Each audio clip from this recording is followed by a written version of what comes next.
Ya, kembali bersama kami pemirsa, ada harapan publik terkait semangat persatuan yang diusung jelang pemilu 2024 dan koalisi antar tiga partai ini diharapkan bisa konsisten untuk memperjuangkan politik kebangsaan alih-alih politik identitas. Pengamat politik Gesture KIB mendaftar secara um, bersama ke KPU bisa menjadi contoh atas semangat tersebut.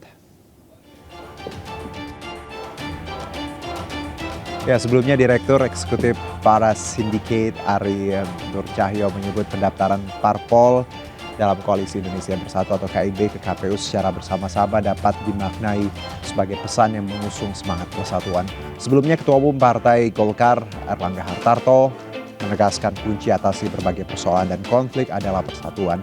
Ada 5 tantangan dalam 2024, yakni 5C, yaitu COVID-19, konflik,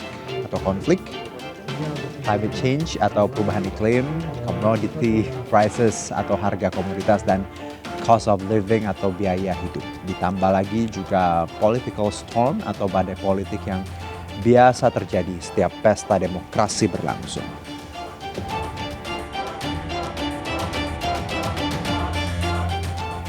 Ya, dan Partai Golkar, Partai Amanat Nasional serta Partai Persatuan Pembangunan yang tergabung dalam Koalisi Indonesia Bersatu sepakat mendaftar ke KPU hari ini dan sebagai calon peserta pemilu 2024. Namun di lain sisi masih ada beberapa keraguan akan soliditas dari koalisi ini, terlebih Partai Golkar sebagai parpol dengan threshold tertinggi secara terbuka sudah menyatakan mengusung Erlangga Hartarto sebagai calon presiden untuk ke 2024. Sementara PAN dan P3 belum menunjukkan manuver yang jelas. Kita bahas lebih dalam sore ini bersama Direktur Para Syndicate, ada Pak Ari Nur Cahyo yang sudah bergabung bersama kami, dan nanti juga segera akan bergabung ya Wakil Ketua Umum Golkar Bapak Ahmad Doli Kurnia. Kita terlebih dahulu ke Pak Ari. Pak Ari, kalau kita lihat hari ini ya pendaftaran dari teman-teman dari KIB ini, bagaimana, apa yang bisa di-highlight dari pandangan Anda? Ya, terima kasih Mas, selamat sore.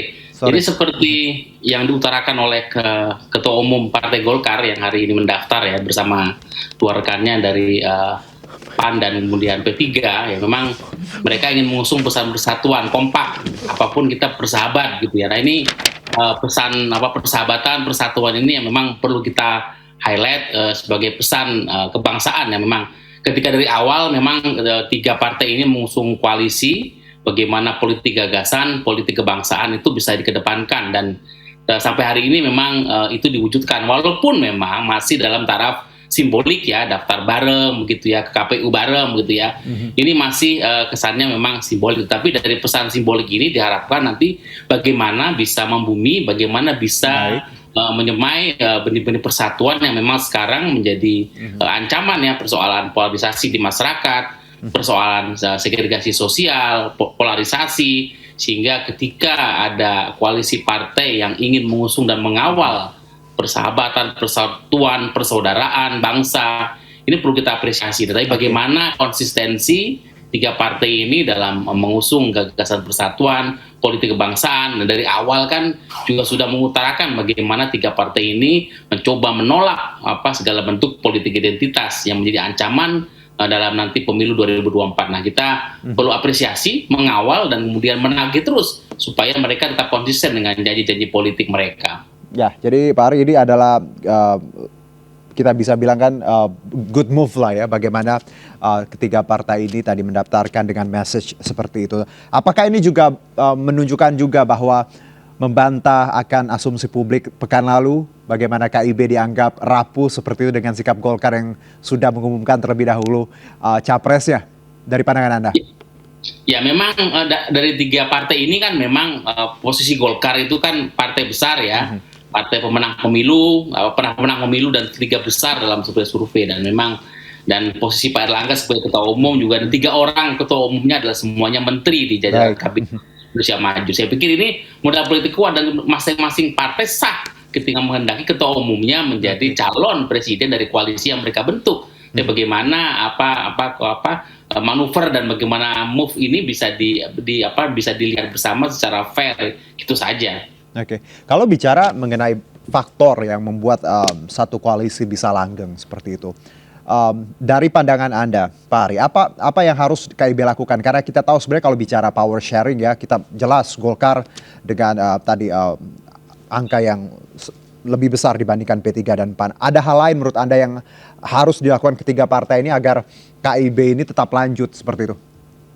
Ya jelas kalau secara pragmatis memang bagaimana power sharing, distribusi kekuasaan itu jelas. Tapi yang menarik dari KIB ini kan bukan hanya pragmatisme, tapi bagaimana paradigmatik politik kebangsaan, bagaimana politik gagasan itu coba diusung.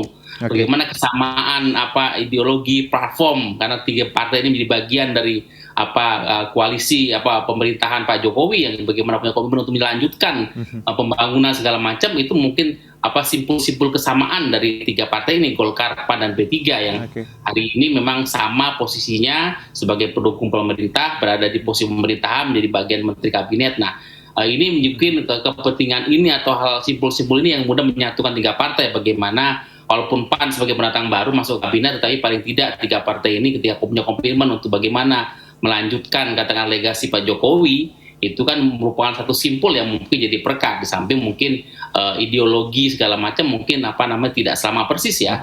Bagaimana kekayaan Golkar, bagaimana P3 dan PAN sebagai partai yang lebih berbasis Islam, tapi ketika kelompok kekaryaan, kelompok rasionalis dan religius ini bersatu dengan sebuah misi untuk bagaimana meneruskan legasi Pak Jokowi kan baik-baik saja.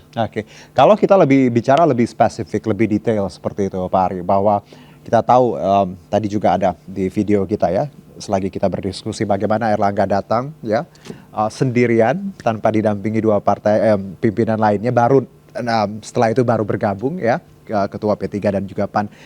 Dari gesture ini apa yang bisa kita maknai dan analisa Anda sebenarnya? Ya, kalau dari gestur ya, dan kelihatan sekali mana posisi Pak Erlangga di tengah, dia kemudian ngelit speech-nya gitu ya. Ini menunjukkan bahwa dari tiga partai ini ya partai Golkar yang partai paling besar gitu ya di antara P3 dan PAN ya. Tapi itu sah-sah saja branding itu. Tanpa itu pun orang sudah tahu bagaimana tiga posisi partai ini dan bagaimana posisi elektabilitas partai, bagaimana posisi elektabilitas popularitas para ketua umumnya, dan bagaimana dinamika statistik pemilu ini menjadi indikator untuk bagaimana merekatkan tiga partai ini.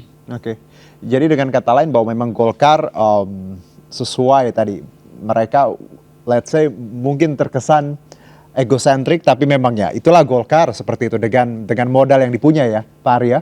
Ya masing-masing partai punya ego ya, bagaimana menunjukkan bahwa partai saya lebih dominan, tapi kan ketika ini kemudian gestur masing-masing ini bercampur menjadi ketika kebersamaan pesan ini kan mixnya menjadi indah saja, dan apapun tahu bagaimana posisi Golkar, bagaimana posisi P3 secara elektabilitas, bagaimana PAN ya.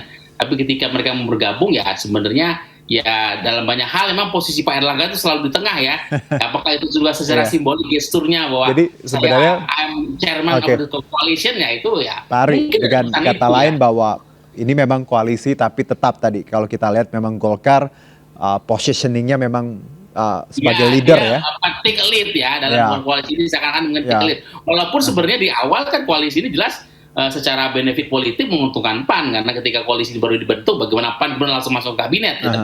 Tetapi bagaimana take lead Golkar ini tentu tidak lepas dari bagaimana kondisi objektif Golkar sebagai partai besar gitu ya. Maksudnya tidak menganggap bahwa partai PAN dan P3, tapi bagi elektabilitas dan kemudian historisitas Golkar selama ini. Dan beberapa survei mengatakan bahwa Golkar masuk tiga besar, tapi kan ketika memang butuh teman perjalanan dalam berarti dengan kata lain Pak Ari, bahwa sebenarnya PAN dan juga P3 diuntungkan bergabung bersama Golkar, karena kita tahu Golkar dengan elektabilitas dan juga suara yang cukup mumpuni seperti itu.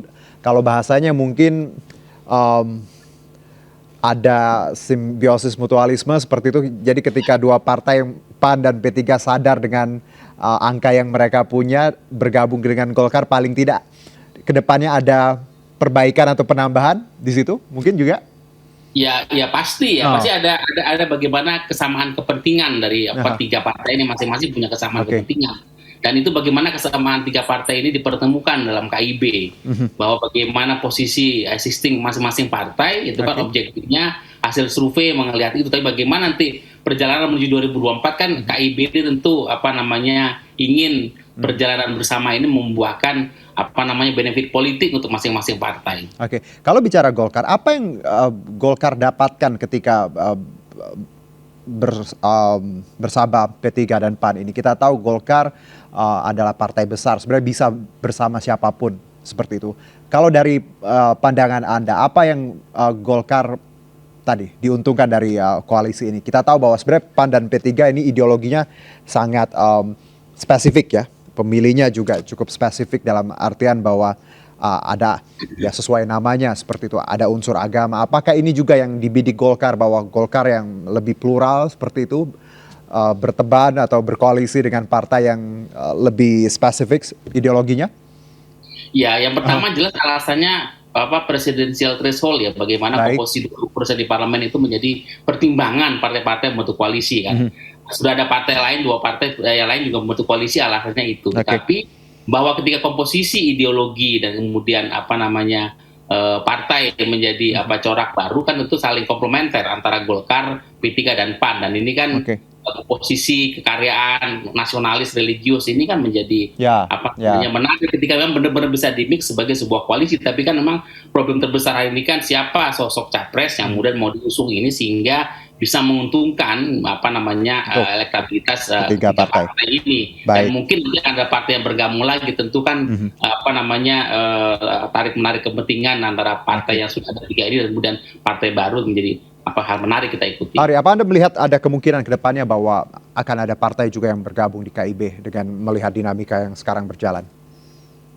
Ya tentu ya, saya melihat kan politik masih sangat dinamis. Bagaimana itu tergantung bagaimana konfigurasi nanti grouping koalisi calon presiden dan wakil presiden itu akan menentukan bagaimana konfigurasi koalisi yang akan terjadi. Seperti itu, Mas. Baik. Pak Ari, kita jeda terlebih dahulu, nanti di segmen selanjutnya juga akan bergabung bersama kita ada Pak Ahmad Doli selaku Wakil Ketua Umum Golkar di segmen selanjutnya, dan pemirsa tetap bersama kami di MNC News Now.